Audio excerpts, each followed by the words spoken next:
So I've been Muslim for 2 years, and this is how I went from this. I baptize you, my sister, in the name of the Father, and the Son, and the Holy Spirit.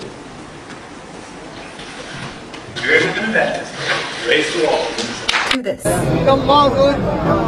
So I'm born in America, and I was raised with Southern Baptist Christian beliefs and values. Around 14, 15 was when I started to think a bit more critically about the belief system, the culture surrounding the church, and how I felt about everything. And personally, I have no trauma, no really horrific experiences from the church or from anybody in the church. This was just purely me thinking about what made logically sense within the entire religion, the values, things like this. For instance, one thing that I never understood and was never explained was this Trinity concept. Like, what was the Trinity? Who was the Holy Spirit? How was Jesus the Son of God? I thought it meant sometimes they just referred to it as like, oh, we're all children of God and Jesus was just a son of God.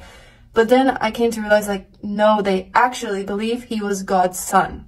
And that was something I wasn't very sure about. I believed that Jesus was a real person and he was an important person, but I never really quite understood how he could be God, but then a human at the same time, but then God's son at the same time. But then, like, these things didn't make sense to me. And so I became less and less active in the church as well at the same time. Another thing that I can remember from an early age was my baptism and how important that was for my family, and how it was something that I really felt pressure to do, something that I needed to do. I remember this time when they're passing around cups of grape juice and crackers that I wasn't allowed to have one because I wasn't baptized. My brother had just gotten baptized, and so he was allowed to have the juice and the crackers, but I wasn't allowed to have it because I technically wasn't a Christian and I wasn't saved. And yeah, so I just had to sit there while everybody else was eating their little crackers and drinking their little cup of juice. And I was wondering why, because I had been at all the events that these people had been. I went to all these Christian functions, summer camps, everything. Like, how could I not be considered a Christian? It was very confusing for me. So back to whenever I'm 14, 15, these types of things didn't really make sense to me, and I kind of stopped saying that I was Christian. I stopped going to church. I never had any ill feelings towards the people, but I kind of fell out of the faith. So from about 15 to 20, I would just consider myself agnostic or atheist, one of these kinds of things. And now thinking back on it, I always think that I believed in God. I just didn't really know what to do with that feeling. So I moved to Belgium when I was 19, and that was the first time I was ever exposed to Islam, or I was ever exposed to Muslims, and that was because I was going to an international university. And sometimes we would have little Eid celebrations, and I would go to those, and it was just like a barbecue cookout kind of nice event. And I had seen my friends pray once or twice, but I didn't really ask any questions. I didn't really bother to think about it any much more than I had to, and that was kind of it. It wasn't until one Ramadan that my friends told me that they were going to be fasting and they were not going to eat during the day or drink during the day.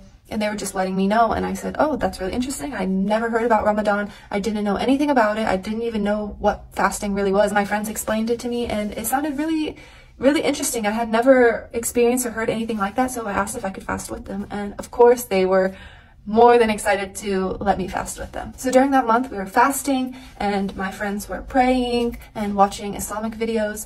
And I just asked, like, oh, like, what are the typical things that you do outside of fasting during Ramadan? And they told me, okay, so we're supposed to, it's a time of learning, we're supposed to read a lot of Quran, we're supposed to give charity, these types of things. And I said, oh, the Quran, like, I didn't know you guys, like, had a book like that. I've never read it. I'd be really interested to. And so they were excited to give me a copy, and I just started from the beginning.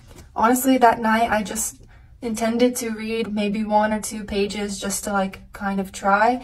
But that night I sat through and I read all the way through Surah Baqarah, and I was kind of just feeling this feeling I never felt before. Like, I never felt that I was reading something and it felt like it was speaking directly to me.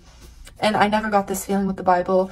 I always thought the Bible was something that was very wordy, very complex, and a lot of the, like, stories in the Bible I didn't really have a full grasp on at the time, or just maybe the way they were presented to me didn't make much sense.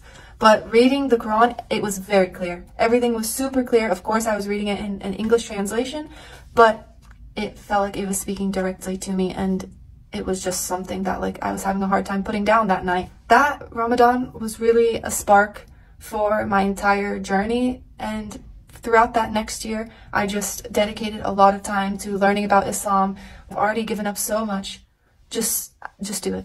So I took my Shahada just with one of my friends in a room, and since then I'm just continually learning more and more and more, and that's my story. Alhamdulillah.